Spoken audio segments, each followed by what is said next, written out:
بسم اللہ الرحمن الرحیم۔ السلام علیکم ناظرین، آج ہم اس ویڈیو کے اندر بیان کریں گے زمانہ جاہلیت اور ریاست مدینہ سے پہلے کا ایک واقعہ، ناظرین جس کو آپ سن کر سبھی لوگ حیران ہو جائیں گے۔ ناظرین، عربوں میں رواج تھا کہ جس کے گھر بچی پیدا ہوتی وہ اسے زندہ دفن کرتے۔ ایک دن تاجدار رسالت جناب محمد الرسول اللہ صلی اللہ علیہ وسلم کے پاس ایک آدمی آیا، کہنے لگا یا رسول اللہ صلی اللہ علیہ وسلم، مجھے معافی مل سکتی ہے؟ حضور صلی اللہ علیہ وسلم نے فرمایا تم نے کیا گناہ کیا ہے؟ اس نے کہا میں نے بہت بڑا گناہ کیا ہے جو آسمان سے بھی بڑا ہے، زمین سے بھی بڑا ہے۔ حضور صلی اللہ علیہ وسلم نے فرمایا تم نے زنا کیا ہے؟ اس نے کہا نہیں، زنا سے بھی بڑا گناہ۔ حضور صلی اللہ علیہ وسلم نے فرمایا تم نے شراب پی ہے؟ اس نے کہا اس سے بھی بڑا گناہ۔ نبی اکرم صلی اللہ علیہ وسلم نے فرمایا پھر تم نے کیا کیا ہے جو آسمان سے بھی بڑا اور زمین سے بھی بڑا ہے؟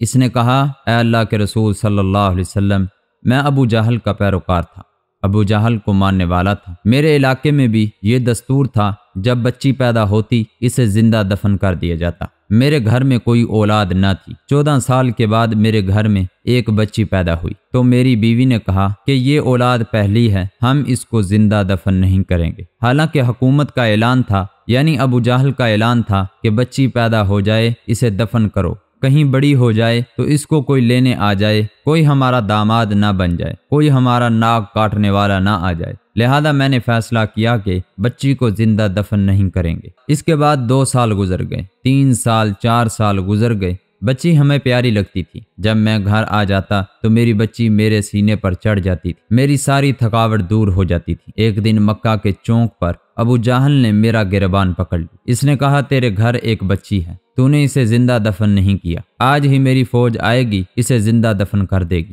میں نے وعدہ کیا کہ کل کو میری ناک نہ کٹ جائے، لہذا میں گھر آیا۔ میں نے ارادہ کیا کہ میں آج اس بچی کو زندہ دفن کر ڈالوں گا، آج میں اسے فنا کر دوں گا۔ میں نے اس کی ماں کو نہیں بتایا، صرف یہ کہا اس کو تیار کرو، اس کے ماموں کے پاس لے جاؤں گا، اسے وہاں چھوڑ کر آؤں گا، کہیں ابو جہل کے جلاد آ کر اسے ذبح نہ کر دیں۔ اس کی ماں نے تیار کیا، اسے نہلایا، پھر صاف کپڑے پہنائے، دوپٹہ پہنایا، اس کے بعد آنکھوں میں سرما لگایا۔ میں جب چلنے لگا اس بچی کو میں نے ہاتھ میں اٹھایا، سینے پر رکھ کر چلنے لگا۔ ایک کھود اور کہی جو دروازے کے پاس رکھی تھی وہ بھی میں نے اٹھائی۔ اس کی ماں سمجھ رہی تھی کہ یہ اس کو میرے بھائی کے پاس لے کے جا رہے ہیں، لیکن کہتا ہے کہ میرے دل میں برائی تھی۔ میں بچی کو اٹھا کر جنگل میں پہاڑوں پر لے گیا تو بچی کہتی بابا جان یہاں تو میرے ماموں کا گھر نہیں ہے۔ وہ پریشان ہو گئی، میں نے اس کے منہ پر تماچا مار، وہ خاموش ہو گئی۔ پھر ایک پہاڑ کے دامن میں میں نے اس کی قبر کھودنا شروع کر دی۔ میں کھودتا تھا، وہ بچی کہتی تھی ابا جان کیا کرتے ہو؟ میں کہتا تھا خاموش ہو جاؤ، وہ خاموش ہو گئی۔ جب میں قبر کھود رہا تھا اب اسے نہیں پتا تھا یہ گھڑا میرے لیے ہی کھودا جا رہا ہے۔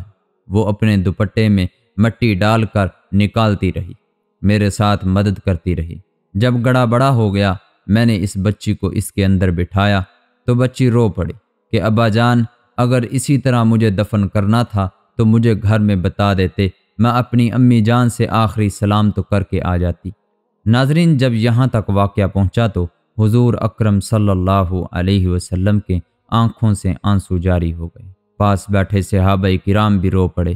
صحابہ کرام رضوان اللہ اجمعین کہہ رہے تھے اے پیغمبر صلی اللہ علیہ وسلم آپ کیوں رو رہے ہیں؟ آپ تو رحمت للعالمین بن کے آئے ہیں۔ پیغمبر علیہ الصلاۃ والسلام کی آنکھوں سے موتیوں کی طرح آنسو بہہ رہے تھے۔ وہ کہتا جا رہا تھا اے پیغمبر صلی اللہ علیہ وسلم جب میں اس بچی کو گڑھے میں رکھنے لگا وہ بچی رو پڑی، میں نے اس کی پکار کو نہیں دیکھا۔ میں جب اس کو رکھنے لگا تو پھر آخر بچی وہ کہتی ہے ابا جان مجھے چھوڑ دیں، میں ساری زندگی تیرے گھر نہیں آتی، اس علاقے میں نہیں آتی، میں جنگلوں میں اپنا گزر بسر کر لوں گی، تیرے گھر میں میرا جرم تو کوئی نہیں، میرا قصور تو کوئی نہیں، میں نے تیرے حکم کی کوئی خلاف ورزی تو کوئی نہیں کی۔ وہ چیختی رہی لیکن میرے دل میں ابو جہل کا ڈر تھا۔ میں نے بچی کو قبر میں ڈال دیا۔ میں بچی کے سینے پر ریت ڈال رہا تھا، اس کی آواز ہمیشہ کے لیے خاموش ہو گئی۔ رحمت عالم صلی اللہ علیہ وسلم کیا میرا گناہ معاف ہو جائے گا؟ یہ آدمی رحمت دو عالم صلی اللہ علیہ وسلم کو کہہ رہا ہے اے اللہ کے نبی کیا یہ میرا گناہ معاف ہو جائے گا؟ جس دن سے میں نے اس کو قبر میں رکھا ہے اس دن سے وہ روز میرے خواب میں آتی ہے، کہتی ہے ابا جان کل قیامت کا دن ہوگا، رسول اللہ صلی اللہ علیہ وسلم کی عدالت ہوگی، میرا ہاتھ ہوگا، تیرا گریبان ہوگا۔ اے اللہ کے نبی 40 دن ہو گئے ہیں، مجھے نیند نہیں آ رہی، میں تیرے دروازے پر آیا ہوں اس لیے کہ تم رحمت للعالمین ہو، رحمت بن کے آئے ہو، کیا میرے اس گناہ کی معافی مل سکتی ہے؟ ناظرین، اس کی یہ بات سن کر پیغمبر عالم صلی اللہ علیہ وسلم رو رہے ہیں، صحابہ کرام رضوان اللہ اجمعین رو رہے ہیں، آنکھوں سے موتیوں کی طرح آنسو ٹپک رہے ہیں، سارے صحابہ زار و قطار رو رہے ہیں۔ نبی اکرم صلی اللہ علیہ وسلم نے فرمایا، اے انسان تو نے بڑا ظلم کیا ہے، تو نے زمین کو ہلا دیا ہے، پہاڑوں کو ہلا دیا ہے، تو نے آسمانوں کو ہلا دیا ہے، عرش کو ہلا دیا ہے، تمہیں ترس نہیں آیا؟ جب وہ بچی رو رہی تھی تو نے اپنے ہاتھ کیوں نہیں روکے؟ جب تم اس کو قبر میں اتار رہا تھا کیا تیرے ہاتھ نہیں رکے؟ جب تو اس کے سینے پر مٹی ڈال رہا تھا پھر بھی تجھے اس معصوم جان پر ترس نہیں آیا، لیکن تو ظلم کرتا رہا۔ لیکن یاد رکھ میں رحمت للعالمین بن کے آیا ہوں، اگر آج سچے دل کے ساتھ توبہ اور کلمہ پڑے گا اللہ رب العالمین کی رحمت بہت بڑی ہے، اللہ رب العالمین اپنی رحمت کے ساتھ تیرا یہ گناہ معاف کر دیں گے۔ لیکن یاد رکھ آئندہ قیامت تک کے لیے میں یہ اعلان کرتا ہوں، میری امت میں جو شخص 2 بچیوں کی اچھی طرح تربیت کرے گا، جو ان کی شادیاں کرے گا، میں محمد صلی اللہ علیہ وسلم اس کے لیے جنت کا اعلان کرتا ہوں، اس لیے کہ میں عورتوں اور بچیوں کے لیے، دکھی بچیوں کے لیے جو بغیر کفن میں اتار دی گئیں، میں محمد صلی اللہ علیہ وسلم ان کے لیے رحمت بن کے آیا ہوں۔ سامعین، یہ تھا وہ عرب کا واقعہ جس کو آپ سبھی لوگوں نے سماعت کیا ہے۔ ناظرین، اگر یہ ویڈیو آپ کو پسند آئی، ویڈیو کو لائک کریں، شیئر کریں، کمنٹ کریں، اور اگر ابھی تک آپ نے میرا چینل سبسکرائب نہیں کیا تو چینل کو سبسکرائب کریں۔ پھر ملتے ہیں اگلی ویڈیو کے اندر، اپنا خیال رکھیں۔ السلام علیکم۔